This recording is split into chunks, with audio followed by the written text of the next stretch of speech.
Okay, in coordinate geometry 3, we look at an exam type question. L is the line 3x minus 4y plus 7 equals 0 and contains the point minus 1h. M is the line 4x plus 3y minus 24 equals 0 and contains the point Q, K, 0. Find the values of h and k. L and M intersect at the point R. Use algebra to find R, so points of intersection. Show P, Q, R on both lines on a coordinate diagram. And prove the angle PRQ is a right angle. So I'll just give you a little tip for this one. This is your perpendicular lines question that we looked at in coordinate geometry 2. So pause the video and give this question a go. Okay, we'll start with this one. We have every point is an x and a y, so y has been replaced by h, so that's what we do. We replace y with h. So the line L. 3x, well, I think, yeah, let's write the line again. 3x minus 4y plus 7 equals 0, and we have the point minus 1h. So write that down as well. So 3 gets by x, the x gets replaced by the minus 1, minus 4 by y, and the y gets replaced by h, plus 7 equals 0. So 3 minus 1s are minus 3, minus 4h plus 7 equals 0. So let's move the 4h over here, but keep it on the left. So that's the only thing we're moving. So we can write 4h is equal to 7 minus 3. 4h is equal to 4, so h is equal to 1. So my point becomes minus 1, 1. Let's look at the line M. 4x plus 3y minus 24 equals 0, and it contains the point K0. So x gets replaced with k, 4k plus 3 times 0, which you know is 0, minus 24 equals 0. So 4k equals, we're bringing the minus across, 24. So okay, if you want to write it like this, 24 over 4, you can, but you should, in your brain, you should be saying 24 divided by 4 and then writing the answer down as 6. So the point is 6, 0. So that's part 1. L and M intersect at the point R. Use algebra to find R. So this is the points of intersection. Points of intersection, which we covered in one of the algebra videos. So let's write the two lines down with the numbers on the right hand side, and we'll look at solving these.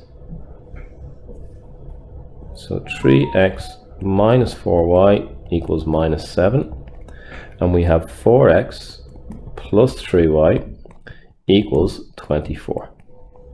So how do I get the same number of x's or the same number of y's? When we did this in algebra, we looked at, if we have different signs, let's focus on that number, because we don't need to change any signs then. So the lowest common multiple, or the first number that 4 and 3 divide into, is 12. The 4 and the 3, the coefficient of y. So let's multiply the top one to get 12 by 3, and the bottom one by 4. And it's always the opposite number, the bottom line by 4, which is the top number, and the bottom line by 3, which is, sorry, bottom line by 4, which is the top number. So if we multiply the top line by 3, we're going to get 9x minus 12y is equal to minus 21. And the bottom line by 4, we're going to get 16x plus 12y, which we can cancel, equals 4 24s, 96. So 9 and 16 is 25x, and 96 take away 21 is 75. So you should see 25 by 3, so x equals 3. So pick a line to use. We have 4 equations here, 1, 2, 3, 4. You can pick whatever one you want. Let's use the first one, or let's use the second one actually. If there's no minuses in it, I'll normally pick that one, but it doesn't matter. 4 times 3, that's my x value, plus 3y equals 24. 12 plus 3y equals 12 again, 24. I'm thinking of the 12 on the next line. 24 minus 12, 3y equals 12, y equals 4. So my point is 3, 4. So what else are we asked to do? Show both lines on the 3 points and both lines on a coordinate diagram. Okay, so let's do a quick sketch of a coordinate diagram. Okay, so we have the points from part 1. P was minus 1, 1. So minus 1 up to 1. P. Q was 6, 0, which is here. Q. And R is the point 3, 4. Go to 3 and up to 4. Approximately here. Okay, so join those lines together with a ruler.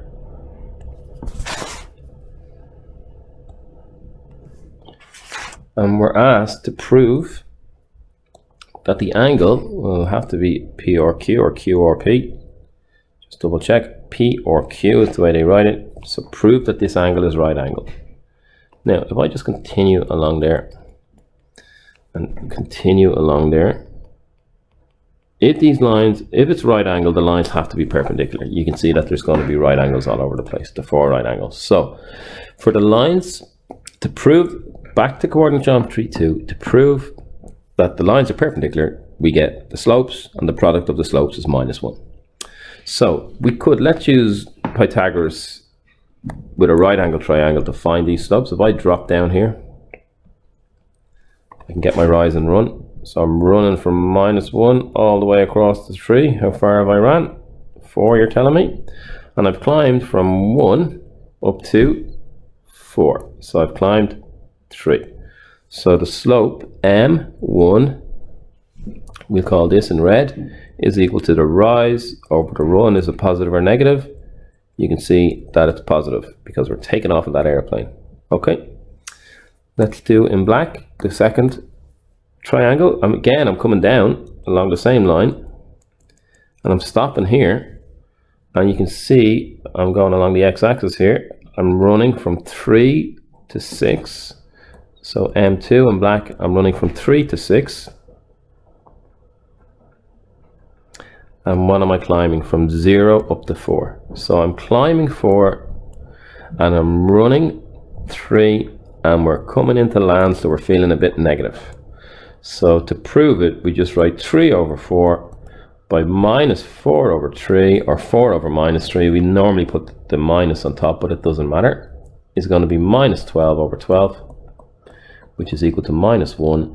Therefore, the angle P or Q equals 90 degrees, or right angled, or the lines are perpendicular. So this is a good style question for higher level junior cert maths. So practice this question before you move on to the next topic.